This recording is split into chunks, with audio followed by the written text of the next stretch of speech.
Have you ever wondered why you don't find any relationship fulfilling and you find it hard to trust people? This question came in recently, along with the mention of this person never having had needs met by someone that I assume was the mother. Here's what they said. Emptiness and a black hole caused me to find all relationships unfulfilling, and I can't trust people to attune to me or meet my needs because I've never had it fulfilled from the person I needed it from the most. I'm certain you're not the only person who feels this way, and that's why I'm answering your question. Let me say that it looks like you know where the problem started. What you really want to know is why not getting your needs met from a primary caregiver leads to such severe difficulty with feeling fulfilled in any subsequent relationship and trusting others to meet your needs. What we know is that during childhood, how our primary caregiver responds to our needs helps us determine if the world, and in this case, other people, are safe. If your parent consistently refused to meet your needs or criticized you for having needs, it would be a natural reaction to try to protect yourself by turning your feelings off because of a belief that it's not safe to have needs or to have feelings about having needs. One method of shutting yourself down is by deciding that you don't need anyone and will take care of everything yourself so you can avoid connecting with others. If you shut your feelings down this way, you don't have to decide whether or not someone is trustworthy. Instead, you keep all of your vulnerable feelings locked behind a reinforced wall that gives you insurance against being hurt in the same way that you were hurt in childhood. This is something I've done myself. Another possibility is that of the people that you've allowed into your emotional space, they've been too much like the withholding, critical parent. When this is the case, repeated disappointing experiences with people reinforce the trauma brain belief that you aren't safe around people. The reality may be that the people you're taking risks with to allow yourself to try to trust are too much like the person who originally hurt you.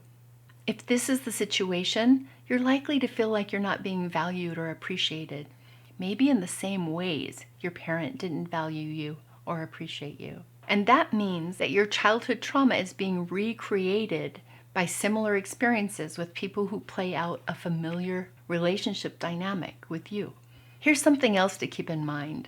I heard it years ago and it's stayed with me. It's the idea that if we don't trust people, it's not really lack of trust in other people that's the problem. It's lack of trust in our own ability to tell who's safe and who isn't that's at the root of the problem. So now that I've said all of this, what can you do about it? If someone were to ask me how to go about learning to trust other people and how to develop more fulfilling relationships, I would say that an important first step would be to find a therapist who can work with you on learning to trust within the therapeutic relationship.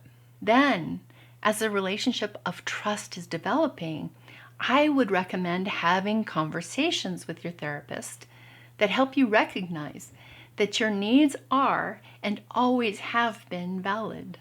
As you do that, there will be a natural grief that comes up as you recognize that your needs were valid and that it's okay to be upset that they weren't met. Processing this grief with a safe, supportive person can go a long way to help you heal because you'll be acknowledging what you should have received with someone who can offer you something similar to what you needed. Even though you'll be processing some old stuff, having someone who can hold space for you to do that is really healing. During the process, you'll probably also start to learn to listen to your feelings and recognize that they are valid. Expect a whole range of emotions like fear, anger, sadness, maybe some shutdown, and even moments of acceptance. It's likely that you aren't used to feeling your feelings and that you don't understand your needs enough to ask for them to be met. You can practice this with a safe therapist who can help you understand how to do those things as well. If you're already working with a therapist, I recommend you have a conversation about what you need from the therapy relationship. And whenever you feel unfulfilled or have difficulty trusting within that relationship, say so, because I promise it will come up if it's a good relationship. Practicing speaking up in a safe therapeutic relationship can really help you overcome these feelings, especially if your therapist is female, since your injuries were caused by a female caregiver. If you're in California and interested in working with me in therapy, see the links in the description of this video below. This is a situation where a group process or community can enhance your growth and help you practice your skills in a safe environment, an environment like my community, but it can't replace the support of a knowledgeable, safe, supportive mental health professional. I hope that helps. I want to encourage you to keep up hope. This work takes time, and progress can be hard to see, but keep going. You can do this. I'm Tamara Ridge, the therapist that's been there.